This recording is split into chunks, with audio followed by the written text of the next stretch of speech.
Saudara-saudara kasih di dalam nama Tuhan Yesus Kristus, Shalom Aleichem Bishem HaMashiach.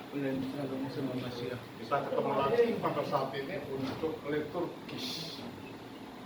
Dan datang rupanya sedikit atau terlambat kita nggak tahu. Saudara, di dalam pandangan Allah, semua itu diciptakan baik dan sangat baik. Berarti kalau demikian Allah itu tidak pernah merancangkan atau menciptakan apa itu kematian. Karena kematian itu terjadi di dalam hidup manusia setelah manusia itu menggunakan kehendak bebasnya secara salah. Sehingga terjadilah apa yang dinamakan dengan keterpisahan. Terjadilah apa yang dinamakan dengan keterasingan. Tidak ada hubungan antara Allah dan manusia. Berarti kehendak bebas yang salah yang digunakan oleh manusia ini mempunyai dampak yang luar biasa di dalam kehidupan manusia, yaitu terputus dari Allah. Nah, padahal Allah itu adalah hidup, Allah itu kudus, dan Allah itu suci. Pisah dan terputusnya manusia dari Allah karena menggunakan kehendak bebas secara salah inilah menjadikan manusia itu mati, menjadikan manusia itu terputus, menjadikan manusia itu tidak suci lagi. Jadi dalam kehidupan manusia itu mengumbar nafsu dan membiarkan nafsunya itu menggerogoti di dalam dirinya. Karena realitas semacam inilah, maka Sang Sabda sebagai pengeksekutor diciptakannya jagat dan manusia turun ke jagat. Tujuannya untuk apa? Tujuannya adalah untuk mengembalikan manusia kepada fitrahnya atau kembali kepada posisi pra-lapsaria. Artinya posisi yang tanpa dosa, posisi yang sempurna, posisi yang bersih di hadapan Allah. Karena itu tidaklah heran di dalam pelayanan Sang Sabda itu selalu membuka hatinya, membuka dirinya untuk siapa saja yang datang kepadanya. Termasuk apa? Termasuk anak dari seorang janda yang mati. Menangis mereka karena ditinggalkan oleh anak satu-satunya. Nah, di dalam pandangan banyak orang, kematian adalah merupakan suatu momok atau sesuatu yang mengerikan.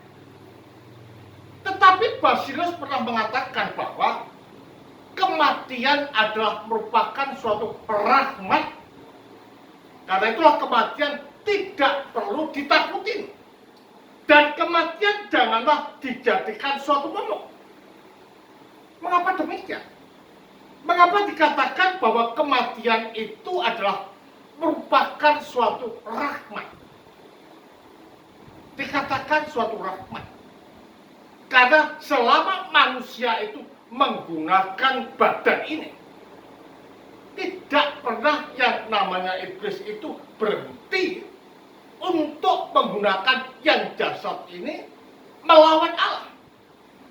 Jadi dengan kematian itu berarti operasi iblis untuk mempengaruhi manusia itu dipatahkan, itu dihancurkan, dan itu dikalahkan.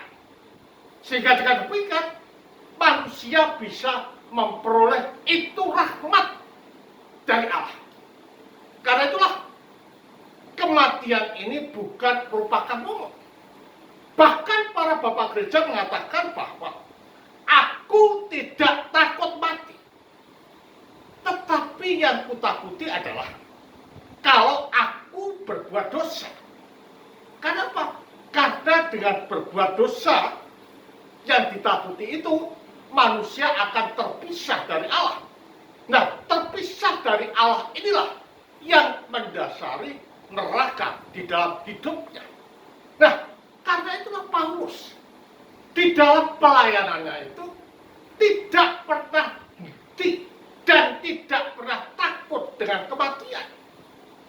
Bahkan dalam pelayanannya dia dikejar-kejar oleh orang-orang yang merasa terganggu atas pemberitaannya tentang Kristus telah bangkit. Artinya apa? Sebagai pondasi manusia itu diselamatkan.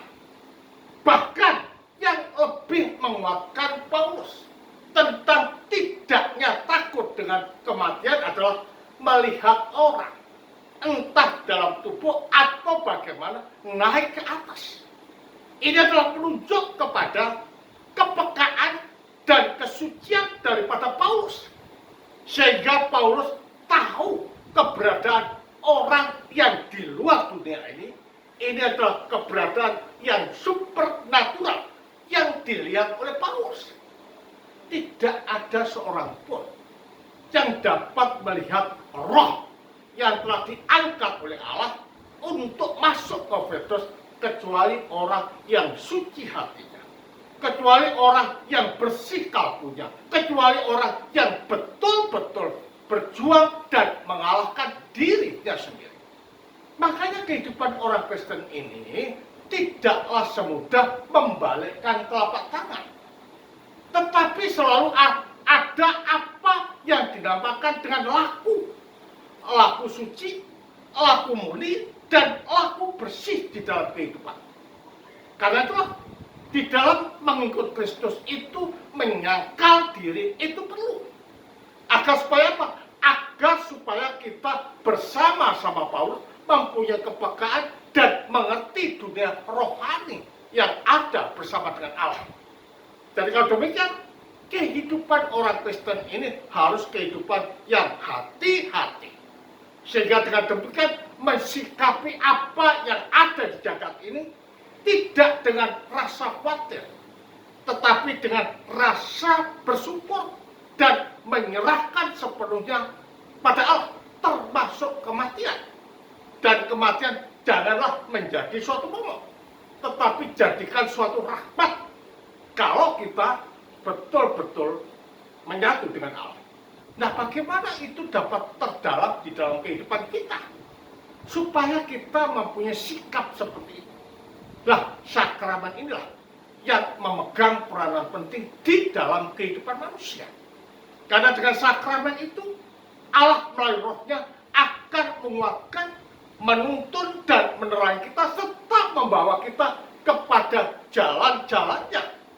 Kalau kita ada di dalam jalan Allah, apapun yang terjadi tidak menjadi momok. Karena tahu bahwa Allah adalah pelindung, Allah adalah penopangku, Allah adalah keselamatanku, dan Allah akan menuntun pada kesempurnaan hidup.